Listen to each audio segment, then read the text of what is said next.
Looking good, my boy. Did you start it? Yeah. All right.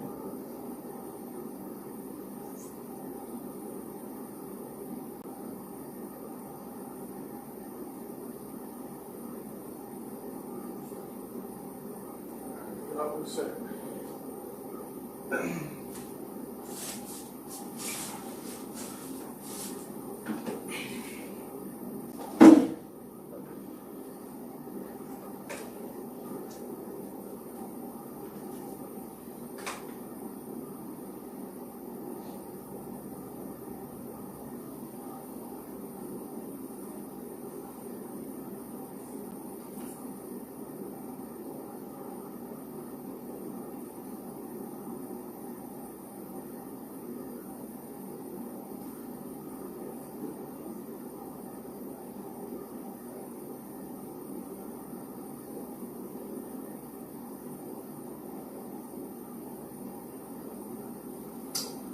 Blessed Thursday, everyone. Yep. Or Wednesday, I mean. Oh yeah, Wednesday. Yeah. Please, my children. I'm so sorry. Yep. Peace as always. Thank you for joining us for today's daily Bible reading. Today we'll be continuing our reading of Deuteronomy with Deuteronomy 10. Last time we read Deuteronomy just as a whole, as a book, is a summary of some of the things that we saw from Exodus, Leviticus, and Numbers, because now Moses is preparing the children of Israel to enter the promised land, because he won't be going in with them, which is something he talked about in the chapters we read last time. So he's giving them the laws, like some of the things we saw in Exodus 20. We'll keep reading. We'll see other things like that were mentioned in Leviticus 11 or Exodus 32. Just like continually, we'll just see that he's just going over and reaffirming everything. That like, hey, these are the laws that you need to keep. These are things that you need to do for the Lord to accept you, and you need to do these things the same way we need to keep the law, or the Lord won't accept you, and you'll face these punishments from Him. But yeah, we'll continue that today. But since today is the 4th, we'll be starting with our daily Proverbs, Proverbs 4. So yeah, without further ado, when we get Right. all right, cool. Proverbs 4 and verse 1. Hear ye, children, the instruction of the father, and attend to know understanding. For I give you good doctrine, forsake ye not my law. This even goes back to something we saw in Proverbs 3, where the Lord is like a father to us. He is the father, right? As even Jesus talks about, a man only has one father. Like, call a man father because you have but one father, right? Your Father which is art in heaven, right? So the Lord gives us instruction and understanding as a father does to his children and teaches his children, right? And that is his law, this word of God, the Bible he set before us, right? So he's saying, listen to me, for I give you good doctrine, forsake ye not my law. Some of the same things we even read in Deuteronomy. For I was my father's son, tender and only beloved in the sight of my mother. He taught me also, and said to me, let thine heart retain my words, keep my commandments, and live, right? Because this is, Proverbs is written by Solomon, because these are all the words of the Lord, right? But it's coming through Solomon's mouth. So he's like, even the same way I listened to my father when I was a young man, right? He taught me also and said to me, let thine heart retain my words and keep my commandments and live. Verse 5, get wisdom, get understanding, forget it not, neither decline from the words of my mouth. So with all of our getting, we should be trying to get wisdom, understanding. In other words, this word of God, right? We should be reading it, studying it. Forsake her not, and she shall preserve thee. Love her, and she shall keep thee. This wisdom will keep you. In other words, keep you safe. Wisdom is the principal thing. Therefore, get wisdom, and with all thy getting, get understanding. Principal thing means like the most important. Wisdom is incredibly important. So you need to get it. With all thy getting, get understanding. Understanding of what the Lord, this word of God. Exalt her, and she shall promote thee. She shall bring thee to honor when thou dost embrace her. And wisdom, the wisdom of God will bring you to honor. It will only lift you up. She shall give to thine head an ornament of grace, a crown of glory shall she deliver to thee. That crown is really even eternal life. We're not even just talking about a crown in this life or glory in this life. We're talking about in the next, in the future. Hear, O my son, and receive my sayings, and the years of thy life shall be many. I have taught thee the way of wisdom. I have led thee in the right paths. It's the same thing that the Lord talked about in Deuteronomy. The Lord taught Israel his ways and the ways of right, being his law, right? So we should follow him, right? I've led thee in right paths. When thou goest, thy steps shall not be straitened, and when thou runnest, thou shalt not stumble. Because if you're following the Lord, you're following his way, you will walk straight. And the Lord will not leave you to be forsaken. You may struggle, but the Lord will not leave you behind. Take fast hold of instruction, let her not go, keep her, for she is thy life.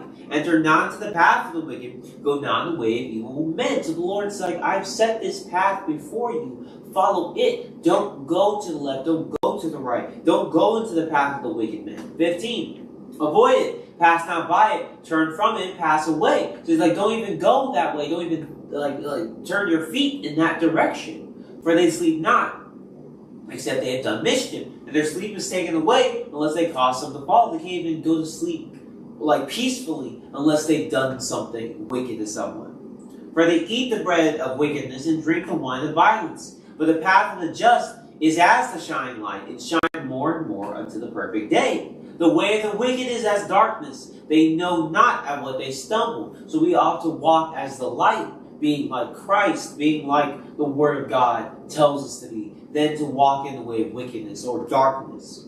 My son, attend to my words, incline thine ear unto my sayings. Let them not depart from thine eyes, keep them in the midst of thine heart. You have to keep this Word of God within you. For they are life unto those that find them, and health to all their flesh. Keep thy heart with all diligence, for out of it are the issues of life. Put away from thee a froward mouth, and perverse lips put far from thee. So even here's a little more examples. Keep thy heart with all diligence. Heart really being like your mind. Whereas the same way it says keep the law within you, what should be within your mind continually should be the Lord and the ways of righteousness, the law, the Bible. That's what should be within you. So you need to keep your heart with all diligence. Diligently fill your heart with the Spirit of God. And keep your mind and your body right with Him. And perverse, for out of it are the issues of life. Because anything that you do starts here in your mind. If you commit a sin physically, right? You commit a sin, it's because that sin or that lust that caused that sin is already in your mind. So you need to purge your mind of that lust and that iniquity. And from there you won't commit sin outward, which is even why it continues to go away from the forward mouth and perverse lips put far from thee. Because the same thing, whatever's coming out of your mouth starts in your mind. So you need to purge your mind to stop these things from going out of your mouth, because they shouldn't. 25. Let thine eyes look right on, and let thine eyelids look straight before thee. So don't deviate from the way that the Lord has set before you. Put your eyes on right and don't look away. Turn not to the right hand nor to the left. Remove thy foot from evil. Don't go to the right or to the left. Stay on the way which the Lord has directed us. That being like the Word of God, His law. Yeah. Great. Thank you.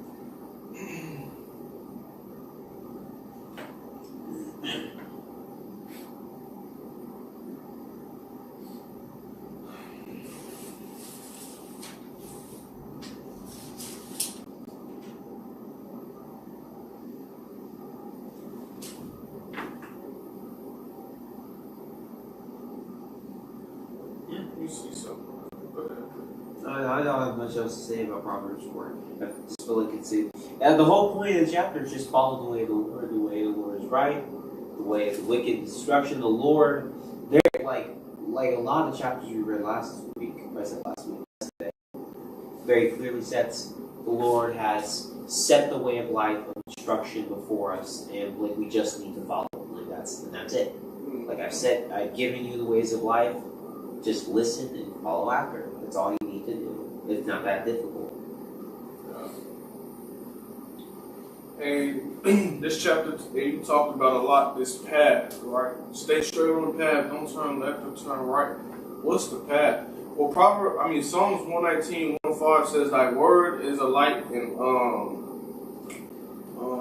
thy word is a lamp, right? And then when you go to Proverbs 6, it also says, the commandment is let me read it. Proverbs 6:23 says, "For the commandment is a lamp, and the law is a light, and reproofs of instructions are the way of life." So this path is being given to us or directed by the law. Simply being you keeping the law and you staying girded up and reading this word is giving you is leading you to this eternal life. And in it, when you read in verse 9, 10, where you was talking about it's not even about this life, it just made me think of like investing. We're always taught to invest in this world so that you can gain in the latter end. It's the same mindset. Like, we're serving God now, we're investing, we're storing our treasures up in heaven, as Jesus will put it, so that when the time comes, we can reap of all the works that we've already sown in this life, right? So it just like stuff like that, it makes me think. But yeah, this path, this straight and narrow path, as Matthew chapter 12 or 15 will tell you to stay on the narrow path, stay on the straight path, is directed from the law. Like, you need the law to guide you. You need the law to direct you into eternal life, right? Or to Jesus, right?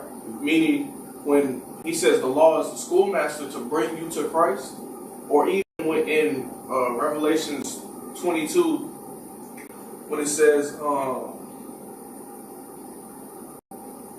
want to paraphrase it, but where it talks about, let's see. Let me go to it.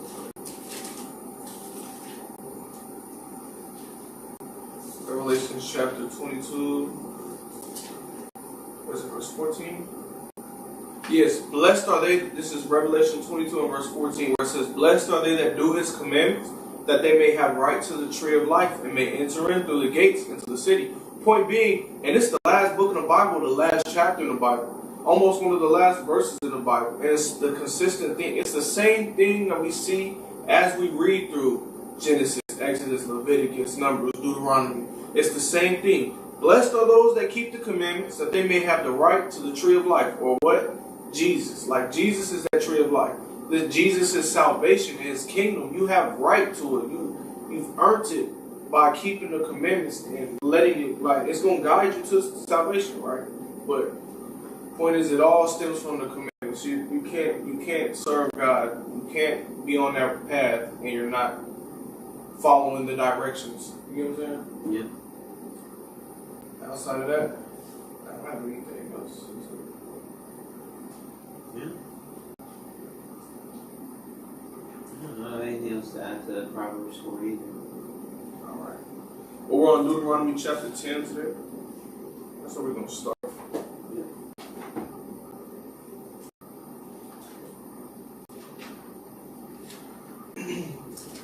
Deuteronomy chapter 10.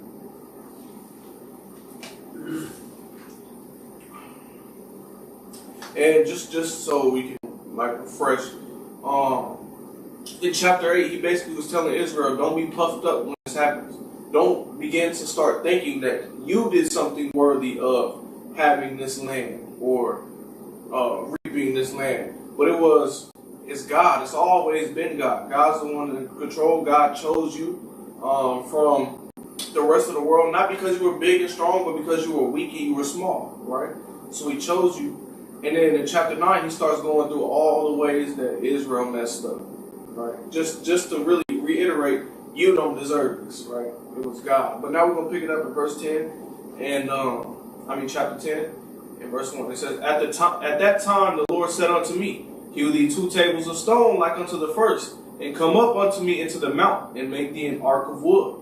And I will write on the tables the words that were in the first tables which thou breakest, and thou shalt put them in the ark. So this is the aftermath of when Moses came down with the 2 tablets, and the children of Israel had made a golden calf, and he destroyed them. So he went back up to the Lord, and the Lord did it again. Wrote the commandments on the tables of stone, and then he put it into the Ark of the Covenant, which we read about in Exodus, right? Of chapter 3. And I made an ark of shittim wood and hewed 2 tables of stone like unto the first, and went up into the mount, having the 2 tables in mine hand. And he wrote on the tables according to the first writing. the 10 commandments, which the Lord spake unto you in the mount on the midst of the fire in the day of the assembly. And the Lord gave them unto me. And I turned myself and came down from the mount and put the tables in the ark which I have made. And there they be, as the Lord commanded. And the children of Israel took their journey from Beerah of the children of Jachan to Mosera. There Aaron died, and there he was buried. And Eleazar his son ministered in the priest's office in his stead. From thence they journeyed unto Gudgoda, and from Gudgoda to Jothbad, a land of rivers of water. At that time the Lord separated the tribe of Levi to bear the ark of the covenant of the Lord, to stand before the Lord to minister unto him, and to bless in his name unto this day. So remember, God separated Levi, meaning Levi had a different job. They didn't have their own land like the rest of the tribes did. And if you remember, I believe it was just a few chapters ago, Moses would command the people that like every tribe is going to give Levi some cities in that land. That's where they would stay and continue to do the work of the Lord, right? But they didn't have their own land. Like it's going to say in verse 9, where Levi had no part nor inheritance with his brethren. So he's not like his brethren. He's different. The Lord is his inheritance, according as the Lord thy God promised him. So Levi is separate. He's not like the rest of the nations. Levi was set apart to do the work of the Lord and assist the priests with the temple and things of that nature, right? Verse 10, and I stayed in the mount according to the first time, 40 days and 40 nights. And the Lord hearkened unto me at that time also, and the Lord would not destroy me. And the Lord said unto me, arise, take thy journey before the people, that they may go in and possess the land which I swear unto their fathers to give unto them. And now, Israel, what doth the Lord thy God require of thee? So now he's like, okay, all this happened. Now, with you guys, what does the Lord require from you? But to fear the Lord thy God, to walk in all his ways, and to love him, and to serve the Lord thy God with all thy heart and with all thy soul. So he's saying now this is what you need to do. And remember, he's not talking just to Israel. Israel was the priest. And what God was giving to Israel, it was Israel's responsibility to give to the rest of the world. They were just a preacher in that sense. Just like you go to church and the preacher is telling you the words of God that you need to be doing, it's that same thought process. Israel is the preachers, and they're giving the same good doctrine that we read about in Proverbs 4 to the rest of the world, right? And you got to think, Israel. It wasn't just Israel in the land. We had a mixed multitude, many what they would call strangers. So this isn't just for Israel. This is for servants of God, right? But so this is what the Lord's requiring of you and requiring of us. But to fear the Lord thy God, to walk in all his ways, and to love him, and to serve the Lord thy God with all thy heart and with all thy soul. How do you do that? To keep the commandments of the Lord and his statutes, which I have commanded thee this day for thy good. So he's saying, this is what you need to do. You need to keep the commandments. It's always been that. Keep the commandments of the Lord and his statutes, which I command thee this day. Verse 14, behold, the heaven and the heavens of heavens is the Lord thy God. The earth also with all that are therein. Only the Lord had a delight in thy fathers to love them, and he chose their seed after them, even you above all people, as it is this day. Circumcise therefore the foreskins of your heart, and be no more stickling. So now he's saying you need to circumcise the foreskin of your heart. Pretty much just mean cutting out the sin in you, right? Because you know, it's a parallel from circumcising the flesh. On the 8th day, we was commanded to circumcise all the males, and they would cut like the unnecessary parts of the foreskin of the penis. Point being, that same cutting you need to do with your heart or with your mind, because like we just read in Proverbs 4 as an example, out of it are the issues of life. You're going to do what's in your mind. So, and like he was saying, you need to get rid of all them lusts. Get rid of all of that, the desires, ungodly desires, and the wicked desires. That all stems from circumcising your heart or circumcising your mind, cutting off all the sin and the lust in you, and be no more stiff-necked. Your priority, your mind needs to be what? Meditating on the Lord day and night, focused on the law of God, right? That's where your heart and your mind should be. So he's telling them, circumcise therefore the foreskin of your heart, and be no more stiff-necked. The thing about circumcising your heart is, when your flesh your parents do for you, right? Circumcise your heart. That's something you gotta do. You gotta fight and gird yourself up. Put the spirit and the words of God in your heart. Verse 17. For the Lord your God is God of gods and Lord of lords, a great God, a mighty and a terrible, which regardeth not persons nor taketh reward. So it doesn't matter who you are. Like, and there's nothing you can give God but yourself. Like, you need to give. That's the offering you can make. The blood of bulls and goats don't matter. You can't pay God money. You can't. There's nothing you can do but offer yourself as a living sacrifice, like Romans 12 tells us to do. And that sacrifice is killing yourself and carrying that cross, as Jesus put it, right? Doing what he commands you to do. 18. He does not execute the judgment of the fatherless and widows, and loveth the stranger, and giving him food. He doth execute the judgment of the fatherless and widow, and loveth the stranger, and giving him food and raiment. So don't let, verse 19, love ye therefore the strangers, for you were strangers in the land of Egypt. So this whole, because there's notions out here that God only likes Israel and nobody else. That's completely false. He said love, he's commanding Israel, love the strangers. You were just like them, right? So don't switch up now. You know what it's like to be in a stranger's in a different land and amongst different people. Point being, God gives us a commandment here: love the stranger, right? It's never been just about Israel. Like we said yesterday. Yes, Israel is the firstborn. Yes, Israel is the chosen amongst all the nations, but they were chosen to preach to the rest of the world, to save the rest of the world. Like Peter tells us, God wishes that all come to repentance and none will die. That's all nations. And then you look at Mark 16 and 17, or is it 15 and 16, where it says, baptize, go out and teach and baptize all nations and every creature. Point being, it's always been about everybody obtaining salvation, not just Israel. Verse 20, thou shalt fear the Lord thy God. Him shalt thou serve, and to him shalt thou cleave, and swear by his name.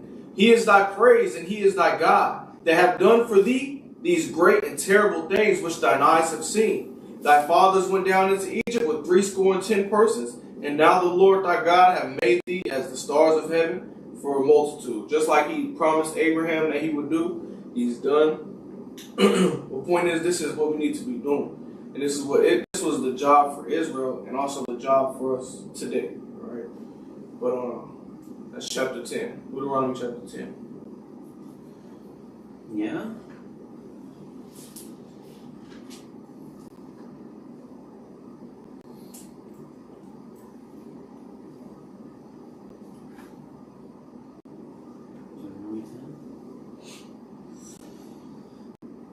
Yeah, I think you put it all very well. Where it's almost, no, it's not almost the same. It is the same as like baptism, where when you're baptized, you're supposed to, as Paul puts it, put off the old man, put on the new man. Where it's supposed to be a transition where you've changed your ways and you have become a new person, and that part is like your mind, right? Put away like a fleshly mind, carnal minds, put on like a mind of Christ, right? It was all the same thing, and I think it's a really good example, especially of that. Two, Jesus is the God of the Old Testament, but really just to the point that it's the same doctrine. Like, it's not different. Like, we never got to like the New Testament, because Testament really means like testimony or covenant, right?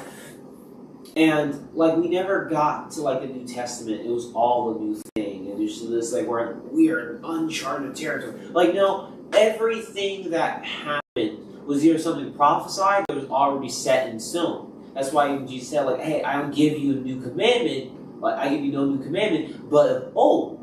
Because it's just like, well, I'm not making up anything new here. I'm just putting emphasis on things you guys are overlooking.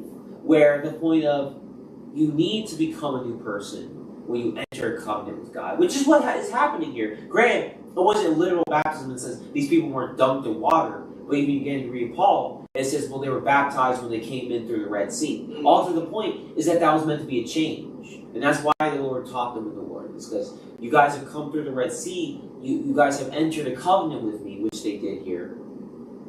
And so you guys are supposed to be a new people. So these are the things that you'll do as a new people. And it's the same way even with us now with baptism. We acted the way once before we knew the Lord. We got baptized, and now we've come in to know the Lord.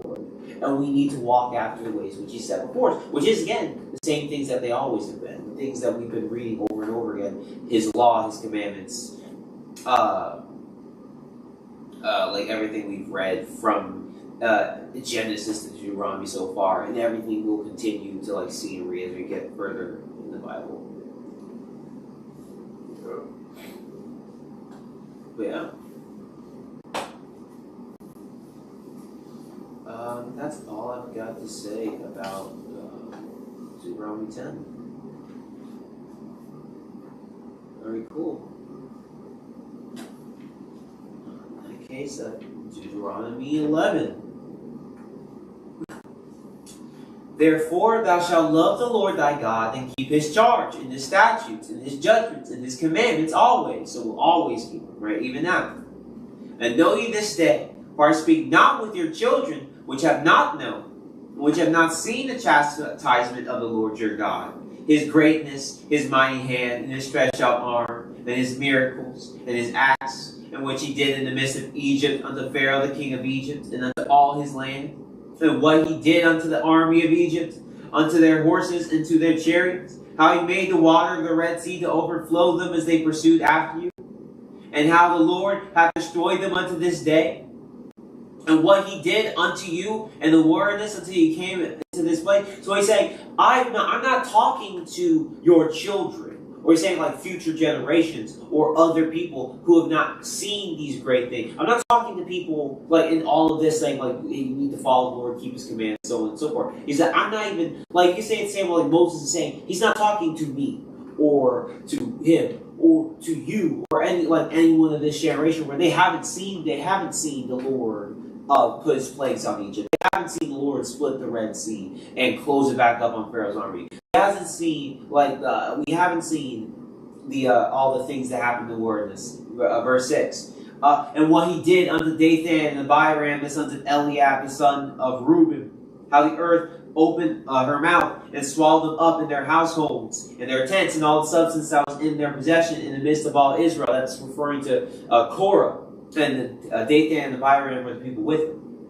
Right? So I'm not talking to people who haven't seen, that didn't see that, or haven't seen these things. 7. But your eyes have seen all the great acts of the Lord, which He did. But no, I'm talking to you guys. You guys have witnessed all of this. So it's the same way as the Bible says, to whom much is given, much is required. You guys have seen, I'm going to hold you guys more accountable, because those people always say, sure I did believe, but I didn't see any of these things. You guys have seen everything. So you guys have no reason not to believe and to not obey. You've clearly seen what happens if you don't obey. There's no reason. You have no excuse. 8. Therefore shall ye keep all the commandments which I command you this day, that ye may be strong and go in and possess the land whither ye go to possess it. So you guys have to keep them if you want to go into the land and possess it, which even rings true for us in the sense of, we can't ask things from the Lord and not want to follow His way or His law and expect Him just to give it to us, right? We read in Proverbs a while back, the prayer of the wicked is abomination to the Lord, right? Where the same way, it's here even posed as an if you guys will listen, then go in and possess the land whither you go to possess it. Therefore, therefore is another way of saying if. So if ye shall keep all the commandments which I command you this day, that ye may be strong and go in and possess the land whither ye go to possess it, and that ye may prolong your days in the land which the Lord sware unto your fathers to give unto them and to their seed, a land that flow with milk and honey. For the land whither thou goest to possess it is not as the land of Egypt from whence ye came out, where thou sowest thy seed and waterest it with thy foot as a garden of herb. But the land whither ye go to possess it is a land of hills and valleys, and drinketh water of the rain of heaven. A land which the Lord thy God careth for. The eyes of the Lord thy God are always upon it, from the beginning of the year even unto the end of the year. So he's like, this is not just some random land. This is a land that I've had my eye on forever. It's perfect, right? That's like even what he was saying to Abraham when he first promised to him all the way back in Genesis. Like, it's a goodly land. Like, this is a real good land I plan on giving you, Abraham. So he's saying like, listen to me, obey me, so you can have it and keep it. It may be good for you.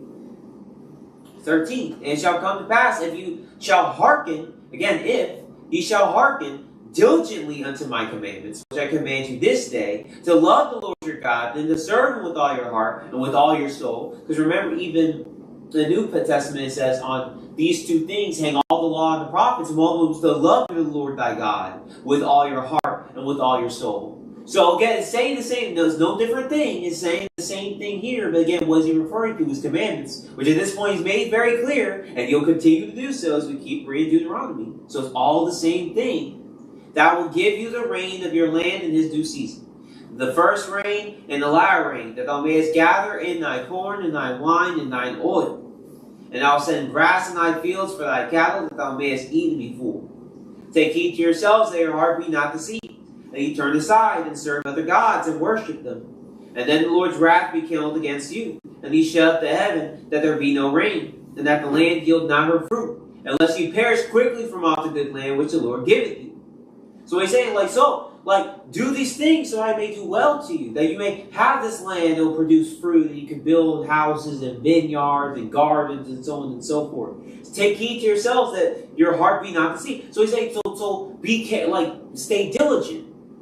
Because we see you can be deceived. It's very easy to be deceived, right? That's one of the first things the Lord Jesus warned us about in Matthew 24 when referring to just the end of the world as a whole. Be not deceived, right? Where he says, so don't be deceived and turn aside and serve other gods and worship them. Because if you do, I'm going to have to destroy you. Like he said, my wrath be kindled against you, and shut up heaven, there be no rain, and you'll perish off the good land. That means die. And you'll die off the good. It's like the Lord's like, so he's literally begging him, like, hey, listen to me so I don't have to kill you. Listen to me and keep my way, because if you turn away from it, I'm going to have to kill you. Verse 18. Therefore shall you lay up these words in your heart and in your soul, and bind them for a sign upon your hand, and they may be as frontlets between your eyes. So it needs to be within your mind. It needs to be within your heart, and even your soul. This needs to be in every part of you. His law and his word, and following it and keeping it. 19. And ye shall teach them your children, speaking of them when thou sittest in thine house, and when thou walkest by the way, and when thou liest down, and when thou risest up. And thou shalt write them upon the doorposts of thine house and upon thy gates. So he said, this needs to be ever. You need to pass it down. It's not just for this generation. No, this is a continual, a perpetual, which means a forever thing, where it's going to go. You teach it to your children. And they will have it within them, and they will teach it. You'll have it on your doorposts and on your gates. That means you won't be able to go anywhere in your cities and in your country without seeing this law and seeing my word, because this is the foundation of everything you guys should be doing. 21. That your days may be multiplied, and the days of your children in the land which the Lord sware unto your fathers to give them, as the days of the heaven upon the earth, so you can live. Again, because the Lord's I want to bless you. But you have to listen to me in order for me to bless you. For if ye shall diligently keep all these commandments, again, which I command you to do them, to love the Lord your God, to walk in all his ways, and to cleave unto him. So if you'll do them, then will the Lord drive out all these nations from before you. And ye shall possess greater nations and mightier than yourselves. Every place whereon the soles of your feet shall tread shall be yours, from the wilderness and Lebanon, from the river Euphrates, even unto the uttermost sea, shall your coast be. So he said, hey, I've already promised you this much land, but if you obey me, I'll give you that land. If you keep obeying me, I'll give you even more. I'll give you from, like he said, from the wilderness in Lebanon, from the river Euphrates, even unto the uttermost sea shall your coast be. So even from the river Euphrates to the Mediterranean River, that's way more than he promised them from what we read in Numbers and Deuteronomy. But he's saying, well, I'll give you even more. So just say, I will continually bless you more and more and more and more if you guys just obey me. 25. There shall no man be able to stand before you. For the Lord your God shall lay the fear of you and the dread of you upon all the land that ye shall tread upon, as he hath said to you. Behold, I set before you this day a blessing and a curse. It's like I've said today, like, hey, either you will be blessed or you will be cursed. And I'm saying today before you to pick which one you want to be. Whether you want to be blessed or whether you want to be cursed. And really it's the same for us. Where the Lord has, even with the Proverbs 4 we read being a good example, the Lord has set the way before us. The Lord has set the way. And like we read Proverbs 4, just walk it, don't turn to the left hand or to the right. Right? Where I've set the way. So either you'll get a blessing if you follow it, or a curse if you don't. Let's look at 28. So 27. A blessing if you obey the commandments of the Lord your God, which I command you this way. So if you obey me and keep my commandments, you'll get a blessing. 28. And a curse if you will not obey the commandments of the Lord your God, but turn aside out of the way, which I command you this day to go after other gods, which ye have not known. So he said, but I'll curse you if you don't obey me, if you don't keep the ways I've set before you, if you choose to go after other gods. And again, this whole thing of other gods, sometimes we'll be like, oh, well, it's, I'm not serving Baal, I'm not serving Vashtu or Ra, or these gods by name, right? But that doesn't matter, right? Anything you put before the Lord, anything you do or you keep or you love more than the Lord your God, and you do instead of keeping his commandments, instead of, despite whatever, right? That is your God, right? And that could even be Christ, right? Because even the book talks about there are many false Christs, right? Or people say like, hey, Lord, like not to everyone who says Lord, Lord, right? Like, we'll receive the kingdom. Or even the same way where Christ will talk about like the spirit of Antichrist that has gone out already, all to the point where there are people who say they are of God, that say they are of Christ, or even people who say they are Christ, or following after Jesus Christ, that are just lying. And that's even the same way, which is following a false God. Because the whole point is, well, you're going contradictory to what I told you to do. And very clearly it points out, well, what that is, his law. 29. And it shall come to pass when the Lord thy God hath brought thee into the land whither thou goest to possess it, that thou shalt put the blessing upon Mount Gerizim, and the curse upon Mount Ebal. Are they not on the other side Jordan, by the way where the sun goeth down, in the land of the Canaanites, which dwell in the champaign over against Gilgal, beside the plains of Moreh? For ye shall pass over Jordan to go in to possess the land which the Lord your God giveth you, and ye shall possess it, and dwell therein. And ye shall observe to do all the statutes and judgments which I set before you this day. So it's like, if you obey me, I'll give you this land, and you'll grow greater and greater and greater, and you shall observe, to do all the statutes and judgments which I set before you this day. Because remember, all this is everything what we read so far in a few chapters back is all happening on the last day before, or the day that they're about to go into the promised land. So Moses is spinning all of this to them now. I'm telling you all of the law right now, and I've written it down too. So everything I'm telling you this day, because don't even try to think of it chapter 11, what did it say? It's not the same thing. It's no, all of this is happening in one day. And all of this is that law, so you have to keep it. Everything I'm telling you right now, you have to keep it. And that's basically the entire book of Deuteronomy. Good. I think the most important thing to really gather from this chapter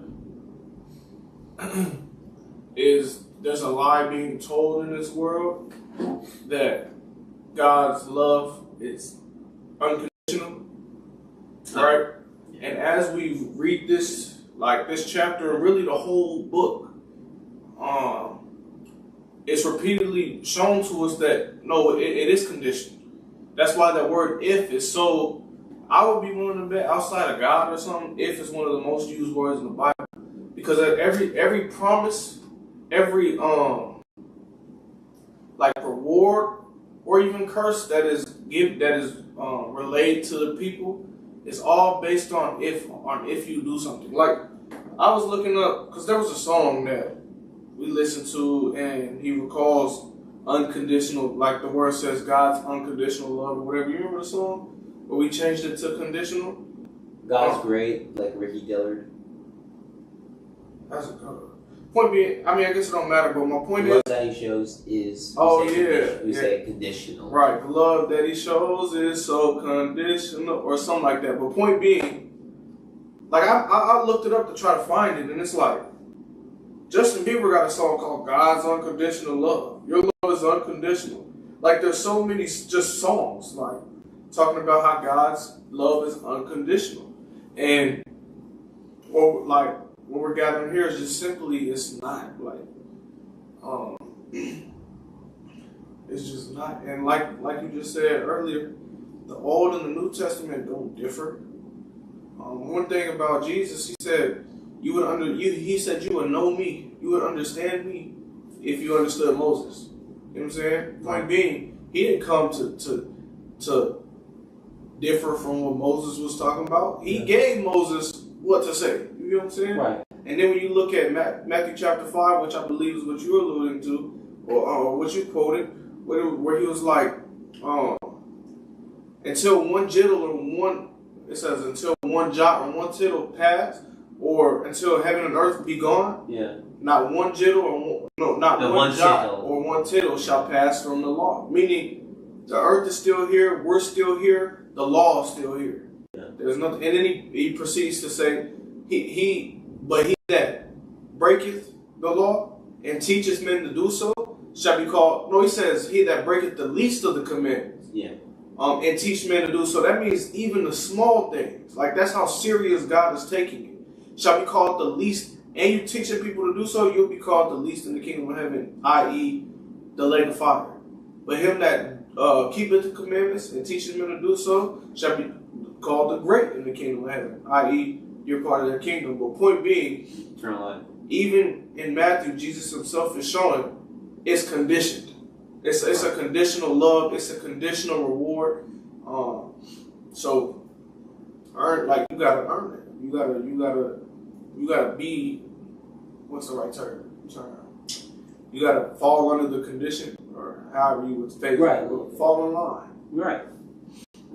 Because even like the term unconditional, or even just saying God's love is unconditional, is not in the Bible. It's not. It just isn't. Especially if we're talking like original KJV, just isn't. And then even like in the NIV and that kind of stuff, it doesn't really say any of that either. Because the Bible just never says anything of the sort. People will take things like, probably the most common is stuff like Romans 5, was it like, I pulled some of them up. Yeah, like 1 John 4, Romans 8, stuff like that. Like where it's like, well, Christ loved us while we were yet sinners. Christ loved us so much that he died for us while we were yet sinners. Right?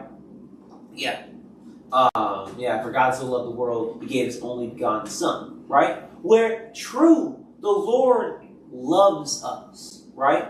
And he loved us in that he died for us and he saved us. Right? But here's the thing. Is that not what happened with Israel too?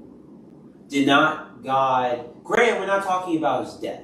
Right? But in the same way, God loved Israel when they weren't following him. And he showed them love by saving them and by feeding them. And then even when they were rebelling against him, he continually, he would punish them, but then he would forgive them. He would be like, I'm going to kill them all, but then he'd be like, then he would repent, meaning he would stop himself. Like, oh, no, okay, I'm not going to kill them all. All right? We're going to find that he continually had mercy on them over. That's love. That's what that is. That's the love we're talking about. But does that absolve you? Meaning that, you don't have to do anything? No. He literally killed them because they wouldn't listen. In the same way, does that not mean that he can't hate them? No! We just read that is the case. Because he's like, I put this much love into you. And if you return that love I've given you with hate, what else am I supposed to do? Because here's the thing. The Lord, God is not in an abusive relationship where we treat him with nothing but hate, and hate the things that he says, and hates the things that he loves and he tells us to do, and hate the way that he set before us. And the Lord just doesn't care. And he's just like, well, I'll take it, I'll love you anyway. The Lord the Bible doesn't even say that anywhere. The Lord says he's forgiving, he's merciful, he doesn't want any to enter the lake of fire. But it never says that none won't. Never says that. The Lord wishes for all to be redeemed, but it doesn't mean all will. And even if you think about it, if the Lord wishes all to be redeemed, doesn't that mean you have to be redeemed? And then redeemed from what? From sin. And you can't be redeemed from sin if you're still doing it. And that's what the Bible talks a lot about in Romans 1, in Hebrews 10, and so many darn other places throughout the Bible. That's what it means to put away the mind of the flesh and put on the mind of Christ. To put away the old man and put on the new man, where you stop committing those sins. So, yeah. Yeah. That's all I gotta say about 11. Yeah. It's more than a bit, but...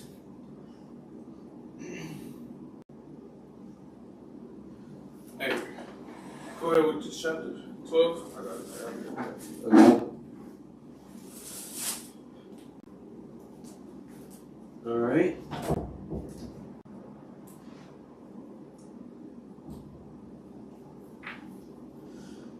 All right.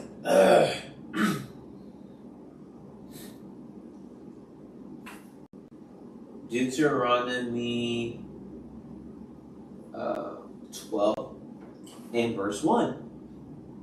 These are the statutes and judgments which ye shall observe to do in the land which the Lord God thy fathers giveth thee to possess it, all the days that you live upon the earth. So he's starting to go over the laws again. So these are, again, you shall observe to do all the statutes and judgments I put before you this day. So now he's starting to go into some of the actual laws and judgments again, right? All the days that you live upon the earth. Again, you got to keep this thing your whole life, right? There is no point to where you just get to stop. 2. Ye shall utterly destroy all the places wherein the nations which ye shall possess serve their gods, upon the high mountains and upon the hills, under every green tree.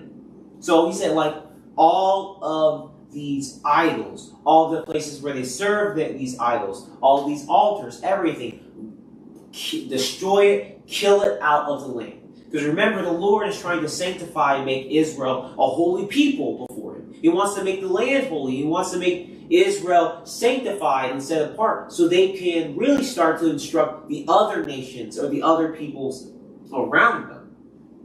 Right? So I need you guys to get all the wickedness away from you. So you guys don't get drawn away towards it. Right?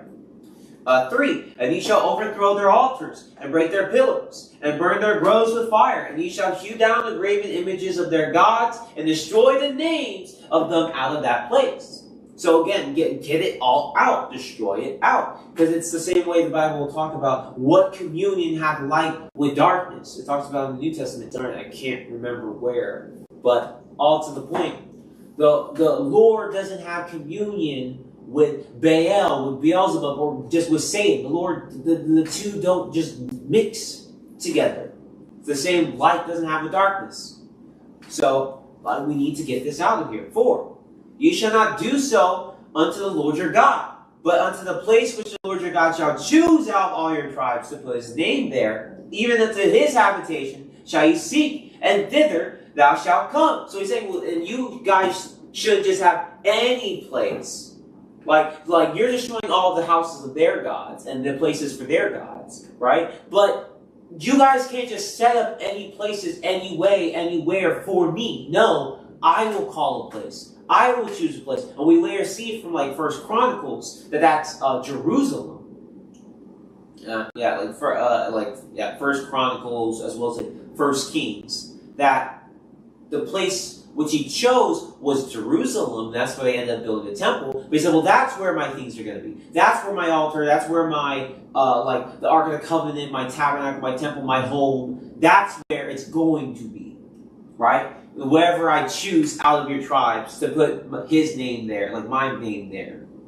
Even unto his habitation shall ye seek, and thither thou shalt come. And thither ye shall bring your burnt offerings, and your sacrifices, and your tithes, and heave offerings of your hand, and your vows, and your freewill offerings, and the firstlings of your herd and of your flocks. So all of these things that, again, like you do at the tabernacle, you do at the temple, that's where you will bring them. I have a set place. We're not just doing this anywhere, anyway. I have a set order. There's a specific way that we're doing this. This is how we're going to do it. And this is where we're going to do it, wherever I place my name. And that ends up the finality being Jerusalem. And there ye shall eat before the Lord your God, and ye shall rejoice in all that ye put your hand unto. Ye and your households wherein the Lord thy God hath blessed thee. Ye shall not do after all the things that we do here this day, every man whatsoever in his own eye is right in his own eyes. So I set a direct, again, like he's said all the last chapter in 11, I've set both a blessing and curse before you. I'm giving you the law now, right? Because remember, this is a new generation of people. So they're just re-giving the law to them to make sure they all know it. So I'm saying it before you guys now, blessing and curse. Everyone isn't just going to do whatever they think is right now. No, I, the Lord, have told you what is right. I've set the way before you, as we saw in Proverbs, where I've set the way before you, and now you follow it. Right? Verse 10. But when ye go over Jordan, and dwell in the land which the Lord your God giveth you to inherit, and when he giveth you rest from all your enemies round about, so that ye dwell in safety. So after you've entered the land, and now you've made it yours, and it's and you dwell there, then there shall be a place which the Lord your God shall choose to cause his name to dwell there. Thither shall you bring all that I command you. So right now, you guys are just walking around in the wilderness, and you've just been carrying the tabernacle everywhere you go. No. When you get in the land, we're not just going to be moving the tabernacle everywhere. No, we're keeping this in one place, the place where I will put my name. And the tabernacle had a place, I remember correctly, it was Hebron, but eventually the Lord built a permanent home, not just a tabernacle, actual temple with Solomon. And again, that was in Jerusalem. But again, what's going here? Middle of 11, your burnt offerings and your sacrifices, your tithes and the heave offerings of your hand, and all your choice vows which ye vow unto the Lord. And ye shall rejoice before the Lord your God, ye and your sons and your daughters and your men servants and your maid servants, and the Levite that is within your gates, for as much as he hath no part nor inheritance with you. Because remember, Levites didn't get land.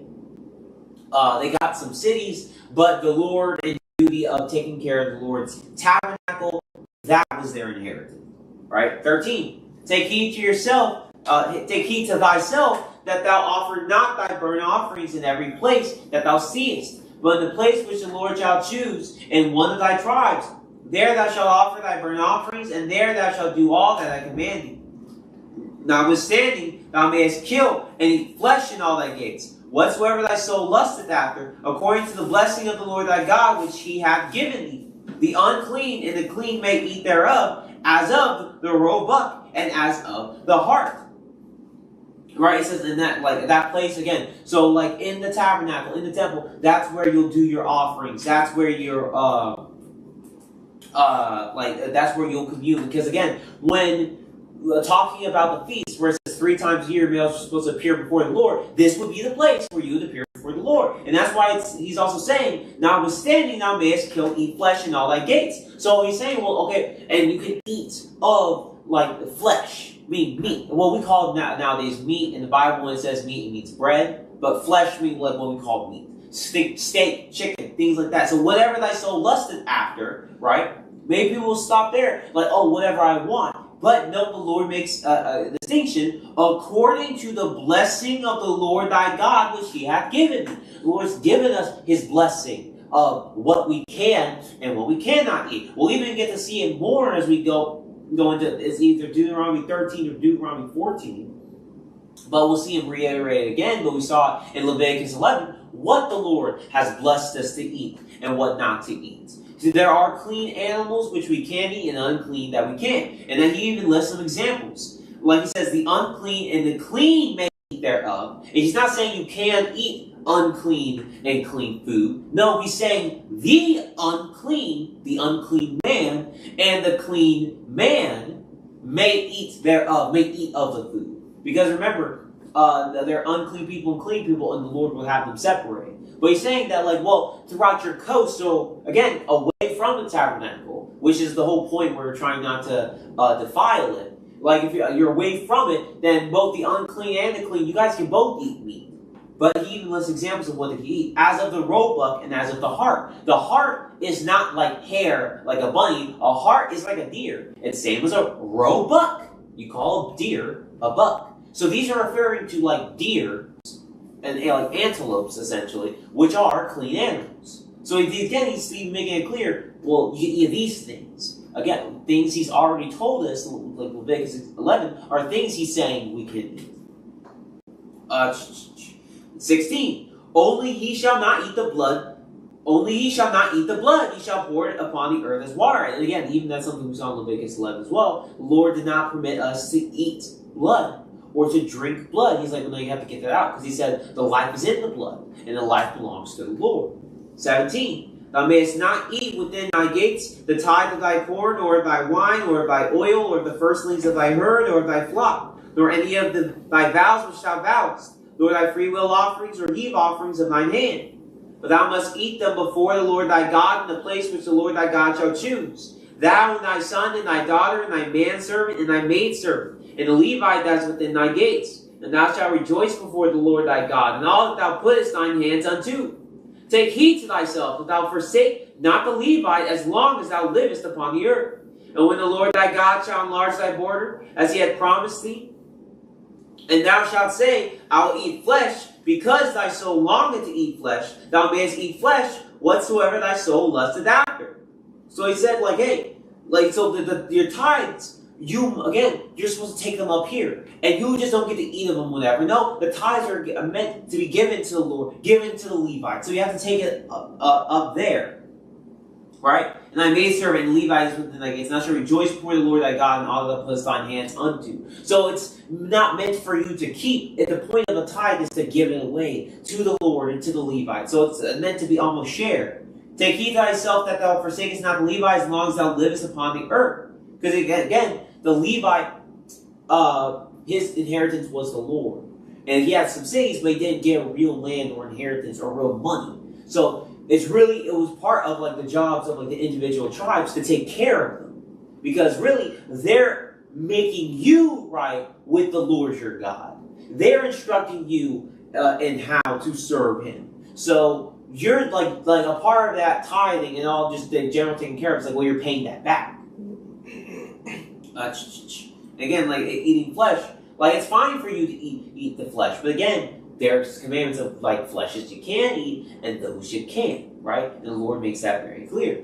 21. If the place which the Lord thy God hath chosen to put his name there be too far from thee, then thou shalt kill of thy herd and of thy flock. So he's saying wherever the Lord places his name, if it's too far for you to get there, again, for like the feasts or something, right? Then, like where you are, thou shalt kill of thy herd and of thy flock, which the Lord hath given thee, as I have commanded, and thou shalt eat in thy gates whatever thy soul lusteth after. So then you'll just eat and partake where you are, even as the roebuck and the hart is eaten. So shalt thou eat them. So again, what we're eating is the roebuck and the hart, clean animals. Again, they're like deer, which are clean. They going back to Leviticus 11, they chew the cud, and they split the hoof, right? That may you eat of. And 22, the unclean and clean shall eat of them alike. So both the unclean man and the clean man may eat of them. So he's saying, well, even if you are unclean, you can still eat and partake of the feast. That's the point he's making. Not that you can eat unclean food, because that doesn't even make sense in how it's talking. 23, only be thou sure that thou eat not the blood, for the blood is the life, and thou mayest not eat the life of the flesh, but you can't eat the blood. Thou shalt not eat it. Thou shalt pour it upon the earth as water.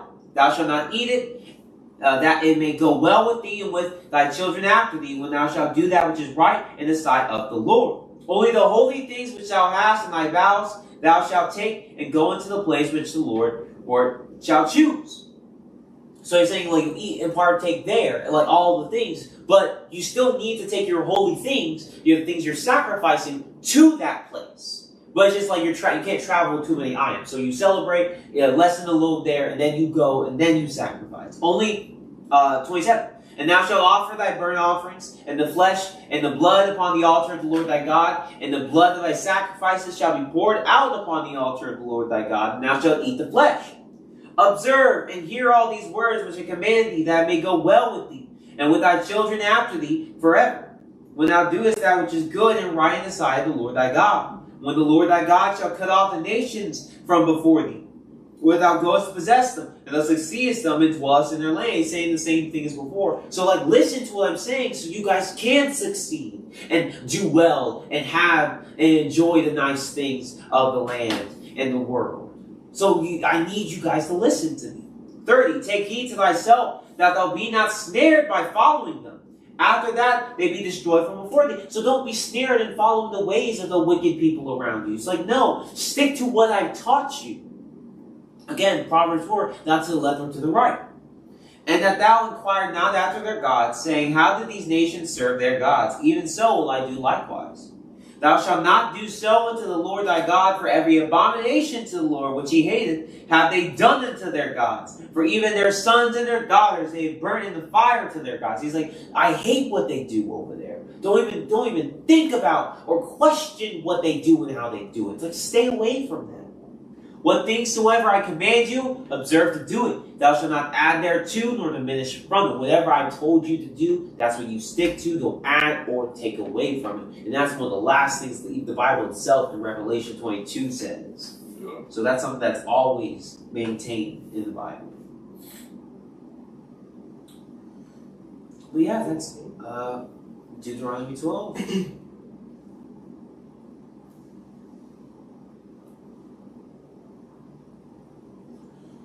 For me, just on that point of Leviticus 11, where he differentiates the clean and the unclean beast, and those that eat after the unclean beast sin against God and things of that nature.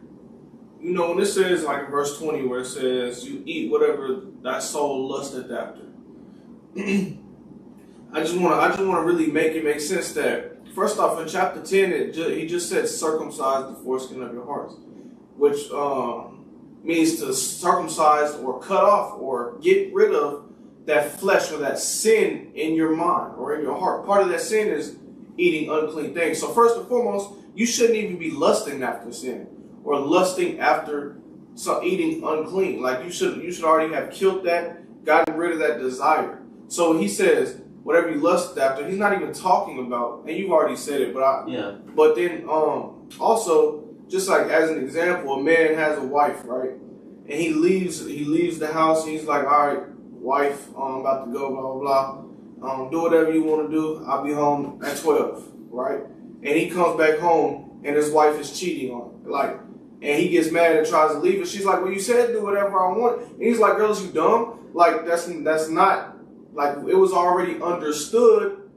You're not supposed to be cheating on him. And the same with God, it's already understood you're not supposed to be eating unclean things. He's already told us multiple times, and like you mentioned, we'll read it again in Deuteronomy. There's already a law saying what to eat and what not to eat. The point of it is eat flesh wherever you at. Like, you know what I'm saying? You can eat any unclean thing at your home. But the point of this whole passage was to say, hey, you're not going to just be doing things any type of way like we did in the wilderness. Like the stuff that belongs to the Lord, you're going to take it to a specific place, which, like you've already mentioned, was Jerusalem. That's really the point. The point isn't like, and it's already understood, you're not eating anything unclean. You know what I'm saying? So like, that shouldn't be our lust. Just like I shouldn't lust after another man's wife. That's sin. I've already been told not to do that. Like, why would I lust after that? You know what I'm saying? So I just really wanted to say that, but outside of that, I don't really have anything. Me as sir. Mm-hmm. All right, cool. Well, chapter 13, read. Yeah. 13 and verse 1. If there arise among you a prophet or a dreamer of dreams, and giveth thee a sign or a wonder, and the sign of the wonder come to pass, whereof he spake unto thee, saying, let us go at whereof he spake unto thee, saying, let us go after other gods which thou hast known, and let us serve them. So this is a man, which they call a prophet or a dreamer of dreams, someone that had a dream or tells you something, and it actually comes to pass. And you know, our minds be like, oh, he said this was going to happen and it happened. He must be right. And then he tells you, let us go after these other gods, which you have not known, and let us serve them. So he tells you to start serving a God that isn't this God that we've been reading about. Verse 3, thou shalt not hearken unto the words of the prophet, or that dreamer of dreams. For the Lord your God proveth you to know whether you love the Lord your God with all your heart and with all your soul. And that just goes to show first that, hey, sometimes that can happen. Sometimes someone can say something or because don't forget, Satan got a little power in this world too, right? So he can, if that's something that God allows him to do, sometimes he can make something come true. But the point is, and he tells you to go after a different God which you haven't known, it says, hearken not unto them. Like, don't listen to them. The Lord's trying to prove you. Verse 4, ye shall walk after the Lord your God and fear him, and keep his commandments and obey his voice, and ye shall serve him and cleave unto him. Point being, this is the, like you read in, I believe it was chapter 11, like, God's already shown you who he is and that he's the real God. Point being, no man should be able to come in between that, right?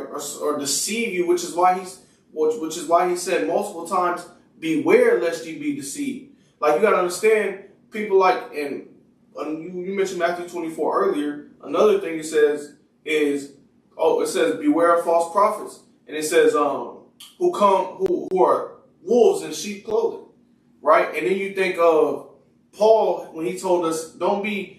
Satan himself was transformed as a minister of light, so don't be, shocked when his prophets, Satan's prophets, are transformed as ministers of light. Point being, sometimes they can look like good people. Sometimes they might predict something correctly. But if they're telling you to go after another God or serve him a different way than how God told you to serve him, point being, we've talked about the law of God being the light that's going to get you to salvation, or the guide, or the direction. If someone's trying to steer you from that direction, like we talked about in Proverbs 4, going to the left or to the right, hey, don't listen to them. Right? Verse 5, and get away from them.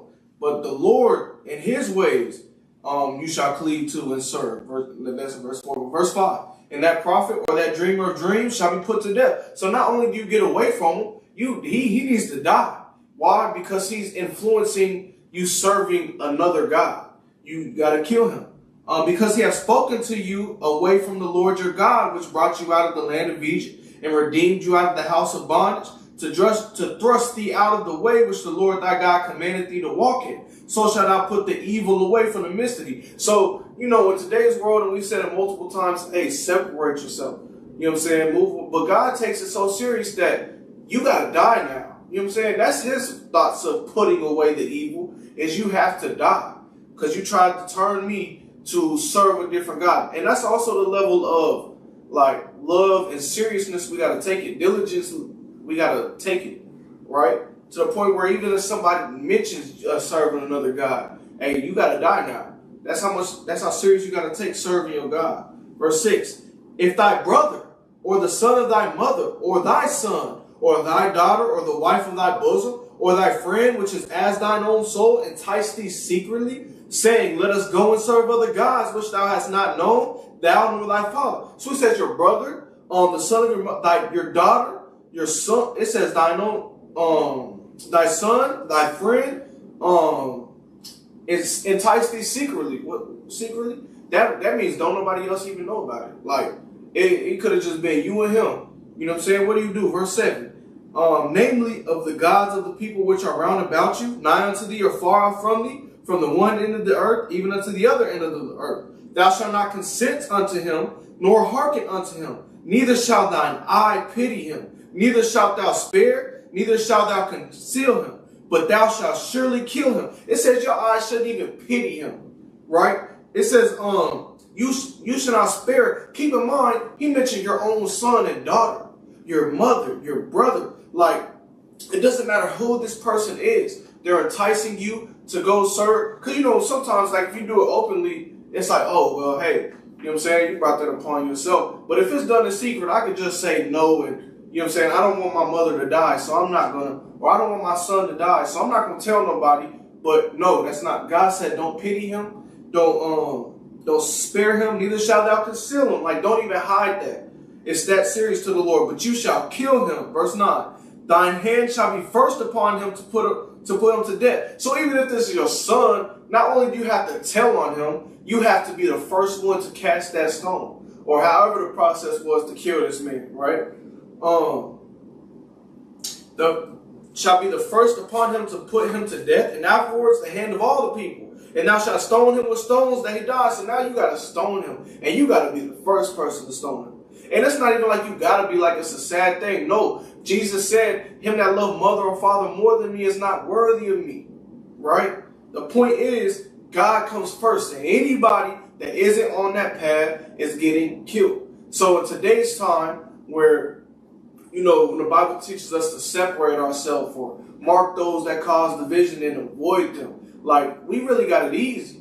Just avoid them. Like, stop messing with them. And get away from them. Because it's only going to stir you the wrong way. Right? Verse 10. And thou shalt stone him with stones that he die, because he hath sought to thrust thee away from the Lord thy God, which brought thee out of the land of Egypt, from the house of bondage. And all Israel shall hear and fear, and shall do no more any such wickedness as this is among you. The point is, a little leaven leaven the whole lump. We talked about that before. What is it, 1 Corinthians 5? Or even when, what is it, 2 Timothy 2, where it talks about, thus does the canker spread. Point being, you let that little bit of sin, or that little bit of thought process stay amongst the land, and it'll eventually corrupt, slowly but surely, right? So that the point is, hey, we're gonna kill you, and then we're gonna use you as an example to everybody else. Don't even think that way, or you'll die, right? Because it says, and all Israel shall hear and fear, shall do no more any such wickedness as this is among you. You will become an example. Verse 12. If thou shalt hear say in one of the cities which the Lord thy God hath given thee to dwell there, saying, certain men, the children of Belial, are gone out from among you, and have withdrawn the inhabitants of their cities, saying, let us go and serve other gods which ye have not known. Then shalt thou inquire, and make search, and ask diligently. And behold, if it be true, and the thing certain, that such abomination is wrought amongst you, thou shalt surely smite the inhabitants of the city with the edge of the sword, destroying it utterly, and all that is therein, and the cattle thereof, with the edge of the sword. So not only are you killing them, you're killing the cattle. Point, and look at verse 14 when it tells you how serious you need to take. Thou shalt inquire and make search and ask diligently. Like, it's not something you just let fly under the radar, or it's not that serious. No, this is a mission. This is something you need to find out, because if it's true, you have to die, right? Verse 16, and thou shalt gather all the spoil of it into the midst of the street thereof, and shalt burn with fire the city, and all the spoil thereof every whit for the Lord thy God. And it shall be in heap forever. It shall not be built again. That whole city is getting knocked off, and it'll not be built again. Point being, all the spoils is getting burnt. Like, we need to get rid of all of this, right? Verse 17, and there shall cleave not of the cursed thing to thine hand, that the Lord may turn from the fierceness of his anger and show thee mercy, and have compassion upon thee, and multiply thee as he hath sworn unto their fathers. When thou shalt hearken to the voice of the Lord thy God, to keep all his commandments which I command thee this day, to do that which is right in the eyes of the Lord thy God. Point being, he ends it off the same way. Hey, but the whole focus is keep the commandments. Everybody should be keeping the commandments. And if somebody don't, if somebody's trying to stir you the wrong way or have you serving another God, hey, they get killed. We're getting rid of that living. We're getting rid of that sin. And we're getting rid of that mind that hasn't been circumcised. You You know what I'm saying? So, point being, that's chapter 13. Good reading. Thank you. Peace, Miss Tamika. And yeah, I think you hit the nail on the head with chapter 13. I think with just the respective persons, stuff of that nature, where it's not even a thing of like today, like you definitely shouldn't go and stone somebody when you see that they were state. They have like I feel it's like obvious to say, but it's just all to the point, just that it's all about what is deserving, right? It's the same way as Romans 6 talks about the wages of sin is death. And that's what we're seeing here play out, where when you've committed sin, what the appropriate punishment is death. That's the automatic punishment. And that's what's even being talked about here, right? But the thing is, judgment is not ours to make, but the Lord's. So during this time, the Lord was just there. They could talk to the priests, and the Lord would just tell them exactly what to do, how to do it. Like, even think about the man with sticks, and like how Moses was able just to inquire from the Lord and be like, "Hey, yeah, this is what we're gonna do. This is how this is gonna play out," right? Where A, we can't really do that now, and B, the whole point of especially what we see in the New Testament is he that is without sin cast the first stone. Yeah. Where, well, all of us have committed sin, right? And that's even what Romans 6 talks about as well, right? All have sinned and come short of the glory of God. We've all screwed up and done something, right? Whether it was what we may try to consider a white lie or something like murder, right? Everyone has done, or just eating pork or not keeping the Sabbath or literally like whatever it may be. We've all broken the law. So here's the thing. Who are any of us to try to kill someone else, right? And the thing is, the whole point of Christ coming to die was so that he could redeem sinners, right? So he could take that debt instead of you so you could be redeemed and that you can live. That was the whole point. That's why baptism is so necessary, to get that debt from off of you. And that's why it's so important that you don't sin from that point on, because he washed that sin off of you. He wiped that death off of you. But if after that you just sin again, then that death comes right back. Right? But all to the point that that's also why we don't do this now. Because, well, we're all sinners. We A, don't have the right to judge anyone to cast the first stone. And B, the whole point of Christ dying was so he redeemed people so that didn't have to happen. Because even then, the people here dying in this life sucks. But what's worse is dying in the next life. Like receiving the lake of fire because of the sins that we've done here. Right? But at the end of the day, like, judgment is the Lord. But all still to the point, we cannot have respected persons in terms of, it's just even like in today's terms, you can put it just as rebuke and reproof. Where I can't just pretend, like, let's say my mom or my dad or whoever is like breaking the Sabbath. I can't go, oh, like, you know, that's my dad. It's like, I can't say. It's like, no, dad, mom, whoever, you guys aren't keeping the Sabbath as you're supposed to, or you aren't, or you're lying, or you bear false witness, or whatever the case may be, right? You've done these things, and I cannot endorse you in doing them. You can't physically stop anyone from doing anything. That's not even what it's saying to do here. But just you can't endorse, you can't allow, right? If it's within your power to control, maybe you can. But if you can't, then you don't endorse. And you don't pretend it's okay. And to that point, I meant to say this earlier when you was talking about the idolatry. And it's something we've said before, but I just want to kind of reiterate, like, hey, just be like you said, just because you're not serving Esteroth or Baal, and you claim to be serving Christ, the point is, anything could be your God. Like, for example, you work on the Sabbath because you scared to tell your boss, or your boss said no. Like, you have made your boss your God. Like, you've chose to obey your boss rather than God. Or like, if you working on the Sabbath because you want the money, you have made money your God.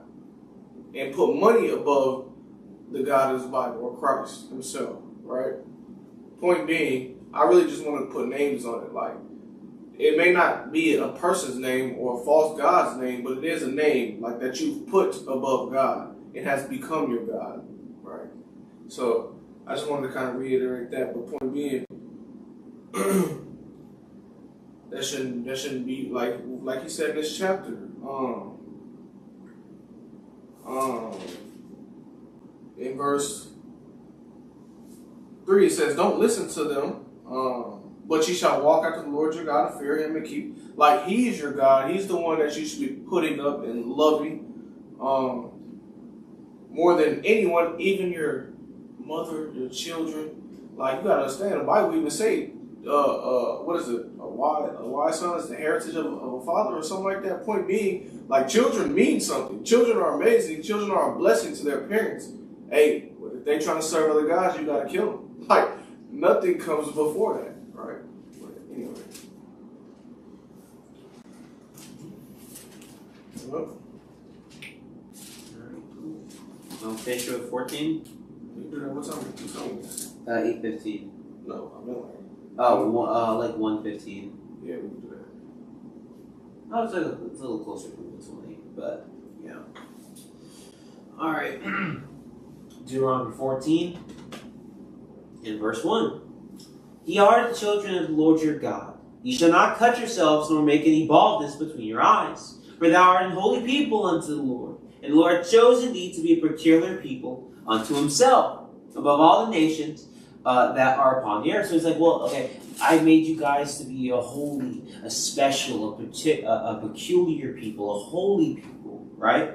So he starts off with saying, okay, well, you can't. So this is all still the law, right? You can't just be making cuts into yourselves or any baldness between your eyes for the dead. Or it's not even literally saying, like, that's like here, like you can't shave your unibrow for, just like the Lord's not saying, like, you can't just shave your unibrow. I was like, no, but for the dead, because just think of it like rituals or even just whatever voodoo, or just not even necessarily just voodoo, but just like it was read in the Bible sometimes, they would put sackcloth and ashes on when they were mourning. Whereas that kind of thing, where I guess people just did, like, they would shave, pull their head, shave their head, or shave here for the dead. Was you saying, well, but you can't do that, right? Because I've set you apart to be a special people, right? But all to the point, all part of the law, verse 3, thou shalt not eat any abominable thing. So again, this goes back to Leviticus 11, and even goes back to what we saw in 12. Again, like, he still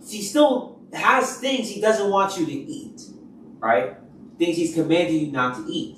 About the abominable things, which they listed in Leviticus 11, but he's saying some of them again here. 4, these are the beasts which ye shall eat: the ox, the sheep, and the goat, the hart, and the roebuck. Again, they're like deer, and the fallow deer, that is a deer, and the wild goat, and the pigarg, and the wild ox, and the camoids. And every beast that parteth the hoof, and cleaveth the cleft into 2 claws, and cheweth the cud among the beasts, that shall you eat. Again, those are the requirements, right? Anything that doesn't fit into that, think of something like a pig. It splits the hoof, but it doesn't chew the cud. You can't eat that. Nevertheless, these ye shall not eat of them that chew the cud, or of them that divide the cloven hoof, because they don't do both. As the camel, and the hare, that's a bunny, and the coney, for they chew the cud, but divide not the hoof, therefore they are unclean to you. And the swine, a pig, because it divideth the hoof, yet cheweth not the cud, is unclean unto you. And ye shall not eat of their flesh, nor touch their dead carcass. Again, like, you can't eat of this. Which is going back to 12. Like, that's not what he was saying before that you could. The Lord's not contradicting himself 2 chapters apart. He was talking about 2 different things. But all still to the point, right? This is all part of the law. You can't do these things. These ye shall eat of all that are in the waters. All that have fins and scales shall ye eat. So you can eat whatever has fins and scales. Whatsoever hath not fins and scales, ye shall not eat. It is unclean unto you. So if it doesn't have fins and scales, you can think of something like an octopus, which has neither. You can think something like a catfish, which doesn't have scales. You can't eat that. Of all clean birds ye shall eat. But these are they which ye shall not eat. So he lists the birds you can't eat: the eagle, and the ossifrage, and the osprey, and the glade, and the kite, and the vulture after his kind, and every raven after his kind, and the owl, and the nighthawk, and the cacao, and the hawk after his kind, the little owl, and the great owl, and the swan, and the pelican, and the gyre eagle, and the cormorant, and the stork, and the heron after her kind, and the lapwing, and the bat, and every creeping thing that flieth is unclean to you. They shall not be eaten. So he says, you can't eat of these birds and these flying creeping things. Think of like a fly, or a gnat, or a bee. Like, you aren't eating of these. But of all clean fowls ye may eat. You may not eat of anything that dieth of itself. Thou shalt give it unto the stranger that is in thy gates, that he may eat of it. That he may eat it. Or thou mayest sell it unto an alien, for thou art a holy people unto the Lord thy God. Thou shalt not see a kid in his mother's milk. So he's like, you guys can't eat anything that dies of itself. So think about coming up on roadkill, or like if you living out in the wilderness, like a fox or a wolf has killed some animal that's killed like a sheep or something. You can't just eat that sheep now. 22. Thou shalt truly tithe all the increase of thy seed, that the field bringeth forth year by year. You're supposed to tithe of your increase, give your 10% to God. Thou shalt eat before the Lord thy God in the place which he shall choose to place his name there. That's what we're looking at chapter 12. The tithe of thy corn, of thy wine, and of thine oil, and the firstlings of thy herd and of thy flock, that thou mayest learn to fear the Lord thy God always. Even especially when you have these two things together, it makes it very clear. We was talking about before, he was not endorsing just eating anything. And if the way be too long for thee, so that thou art not able to carry it, or if the place be too far from thee, which the Lord thy God shall choose to set his name there, when the Lord thy God bless thee, then shalt thou turn it into money, and bind up the money in thine hand, and shall go into the place which the Lord thy God shall choose. So again, if it was too far, you could just sell whatever you had and get money instead, and then tithe from that money. And thou shalt bestow that money for whatsoever thy soul lusteth after, for oxen, or for sheep, or for wine, or for strong drink, or for whatsoever thy soul desireth. And thou shalt eat there before the Lord thy God, and thou shalt rejoice, thou and thine household. So you would sell stuff, get money, and then whenever you got there, to the place where the Lord chose, and we know eventually, like again, 1 Kings, that's Jerusalem, that you buy stuff from there and rejoice. And Levite that is within thy gate, thou shalt not forsake him, for he hath no part nor inheritance with thee. At the end of 3 years thou shalt bring forth all the tithe of thine increase the same year. Then shalt lay it up within thy gate. So for like 3 years worth of tithes you bring up in that 1 year. And the Levite, because he hath no inheritance, no part nor inheritance with thee, and the stranger, and the fatherless, and the widow which are within the gates shall come and shall eat and be satisfied, that the Lord thy God may bless thee in all the work of thine hand which thou doest. So you bring all this up. Where the Lord said the Levite, the stranger, the fatherless, the widow, because you're supposed to take care of these people, they will all come and eat of your tithe. And yeah, that's Deuteronomy 14. That's a good reading, bro. Thank you. But yeah, to your point, like he's reiterating again to the dietary law. Yeah. So just that being said, in chapter 12, it goes without saying that he wasn't saying you could eat clean and unclean foods. Like that's not what he was saying. So unclean man and the clean man, they both eat. It's all really talking about the feast. Mm-hmm. Yep. Good. I just love reading the Bible and seeing how great this world could have been. And by great I mean perfect, honestly, because the laws were given to be perfect, right? He gave us the instructions to be perfect, and part of this perfect is loving your neighbors. Like in everything that the Lord commanded us to do, He was showing us how to love. You know what I'm saying? Love Him and love our neighbors. Like one of the biggest things for me that is so crazy is out of your you plant your field, blah blah blah. You can't reap the corners. Like the corners are for the hungry, the people that can't eat or too poor to, like, you saving that for them. That's by commandment of the Lord. So in a lot of His commandments, He's showing us even something like don't curse to death or put a stumbling block in front of the blind.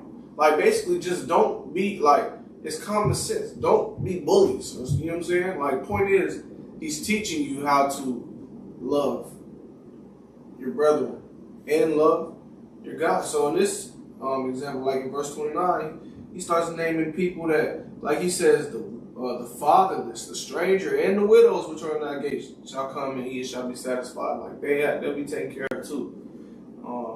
And it was like a family type vibe. Like if you were a widow or you were like we said, I believe it was yesterday, you had a place to go back to, or you had I don't know if reparations is the right word, but you were taken care of by us, by the rest of the people. Yeah.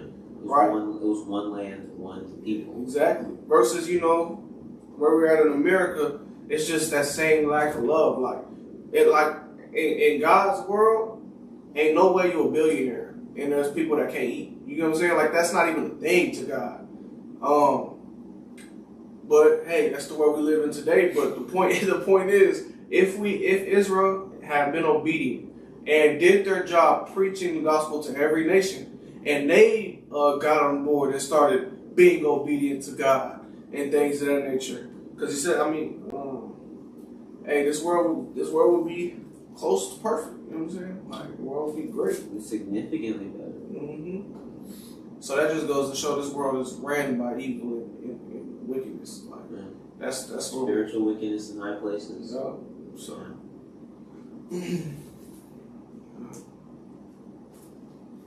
But that's all I got to say. Yeah, peace, bro, JD. But yeah, I mean, and I think that's even like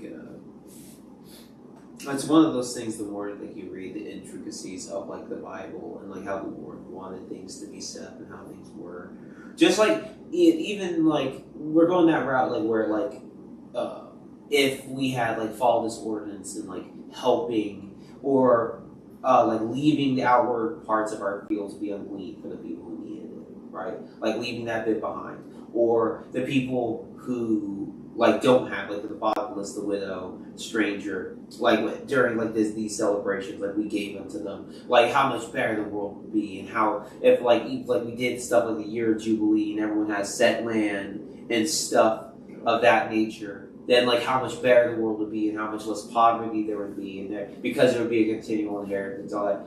Like there's a lot of it on that end. We even look at just within this chapter, like all the unclean foods and stuff of that nature. Where if you really think about like half of the stuff that, hey, think about when we think about something that's like poisonous or venomous, right? None of the animals that are clean are that, really. If you really think about it, none of them are. Like a puffer fish doesn't have fins and scales. Like you wouldn't be eating any snakes from this. Like it just, and then even if you think of like the things that they say are like more so harmful to us, like pork is a really big example of like a food that I feel like most people at this point in time know is not good for you to eat. You get like over time you get really bad cholesterol and like blood pressure issues from continually eating that food. But it's just like the Lord never wanted you eating that anyway, right? And it's that way in many aspects. So where it's just like, well, yeah, if we did listen to the Lord, not even just in the sense of like the Lord would bless us, like we saw in like chapter 11, chapter 12. I've said before, you blessing and cursing, right? But just like I won't even say in the literal sense, because that's literally what the Lord would be doing anyway, right? Blessing you. But it just makes sense. Even if the Lord didn't command that, it just makes sense for that to have been the case anyway. Because it gives you a good result. But yeah, that's all I gotta say about 14. Was there a Yeah, peace, Miss Tamika. The design was great. I don't know when that was sent, but if you're talking about this, like God designing us taking care of our brother and sisters, yeah, it was amazing. Yeah. Peace, brother Jedi. But yeah, I can't think of one. You got one? Why not read that Matthew 5? Have we read that before? I don't believe we have. I was gonna read Ezekiel 18, if you have some free time, you can read it. But the point is, in Ezekiel 18, it's like, hey, if you turn from your righteousness, like, and go to wickedness, all the righteousness that you've done won't be accounted for. But if you turn from your evil into righteousness, all your evil won't be accounted for. Point being, once you're righteous, you have no room to turn back to evil. You know what I mean? And when you're evil, you still have a chance. Like, you still turn, repent, and be baptized. All that stemmed from when we were talking about that baptism. But you can read that on your own. But Matthew 5 and verse it's 40 something. No, it's like 16. Yes, 17. I'm starting 17. Think not, and this Jesus talking. He says, "Think not that I am come to destroy the law or the prophets. I am not come to destroy, but to fulfill." So first thing first, he says, don't think that I've come to destroy the law, what we've been reading, or the prophets, which we're going to read. He didn't come to destroy or get rid of any of that. He said, I came not to destroy, but to fulfill. Fulfill what? The prophecy of his coming. Like, he didn't, like people say, no, he fulfilled the law. We don't have to do it. No. It was prophesied when you look at places like Isaiah, 64, like, is it 59? Where it talks about he was bruised for our iniquity and pierced for our transgressions. Like, that's prophesying of Jesus going through hell in this life for us, right? So he came to fulfill things like that. But verse 18, "For verily I say unto you, till heaven and earth pass, one jot or one tittle shall in no wise pass from the law, till all be fulfilled." So, until heaven and earth pass, until this world is done away with, not one thing from the law that we've been reading is going to pass, till all things be fulfilled, till everything that's been prophesied has come to fruition, right? Verse 19, "Whosoever therefore shall break one of these least commandments and shall teach men so, he shall be called the least in the kingdom of heaven." So we can even equate that to back, what was it, 13 that we read, where he was trying to the quote-unquote prophets or dreamers of dreams, or even your children were trying to get you to serve other gods. Like, that's serious. He said, not only those that do so, but teach men so. That's why they had to get killed. You know what I'm saying? But they shall, I'm going to restart at 19. "Whosoever therefore shall break one of these least commandments and shall teach men so, he shall be called the least in the kingdom of heaven." I.e., you're going to be put in a lake of fire. "But whosoever shall do and teach them, the same shall be called great in the kingdom of heaven." The point is, Jesus didn't come to get rid of the law. And I'm actually going to skip it and kind of go into that. But he didn't get rid of the law. He told us we need to be keeping it. Same thing he told us in Deuteronomy that we read. Hey, if you don't keep it, you're going to get punished for it. But if you do keep it, the only difference is he's not saying in the land. Like, this is eternally, right? So it's even, more. But verse 20, "For I say unto you that except your righteousness shall exceed the righteousness of the scribes and the Pharisees, ye shall in no case enter into the kingdom of heaven." Point being,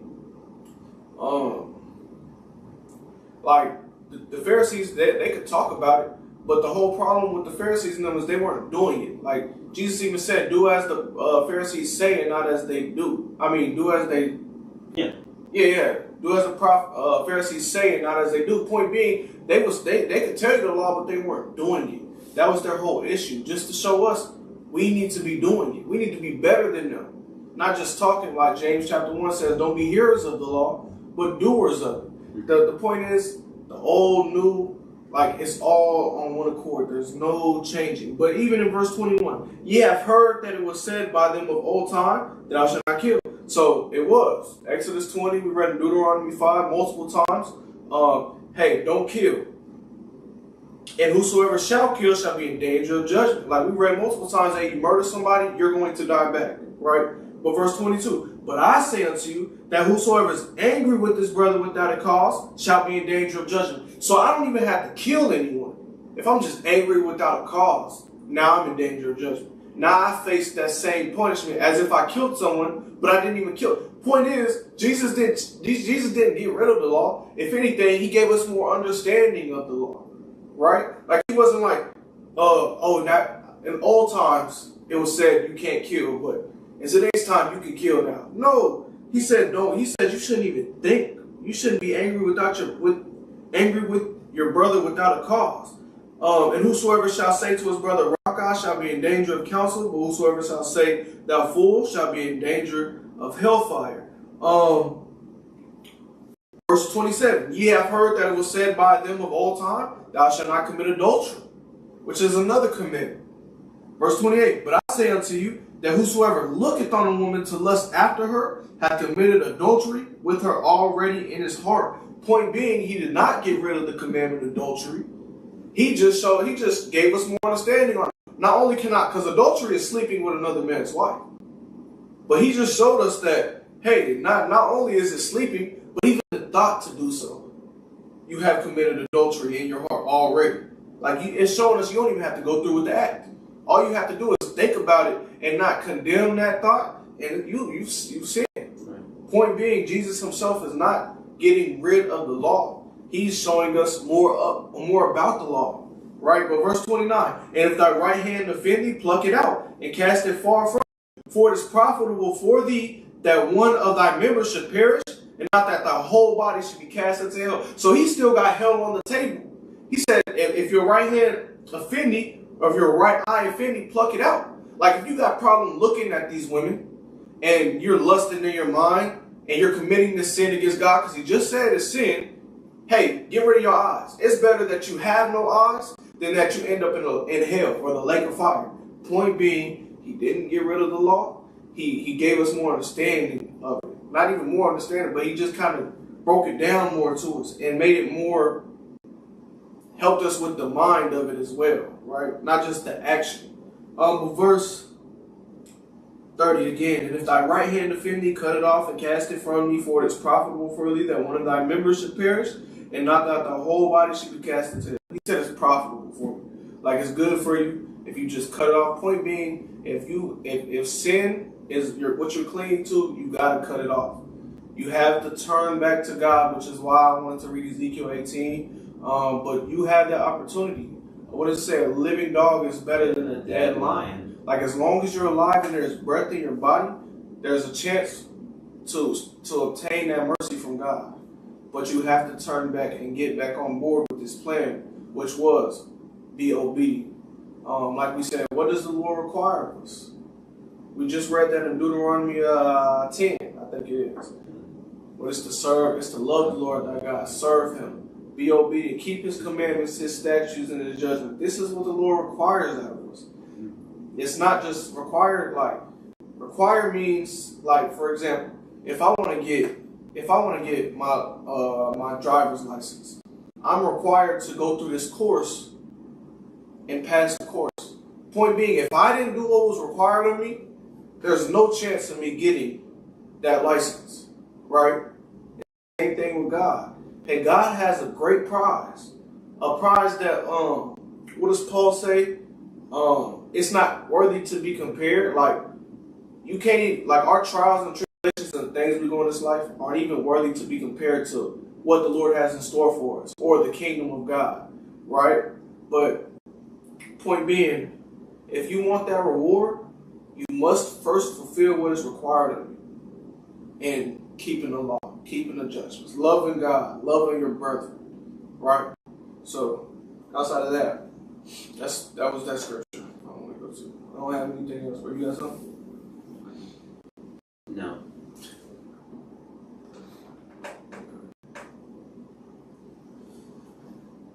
Yeah.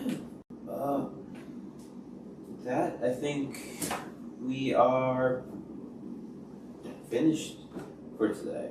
So we got pretty good reading done today, and Lord willing, we'll pick up with Deuteronomy 15 tomorrow. As always, thank you for joining us. Lord willing, we'll see you tomorrow. Peace. Peace.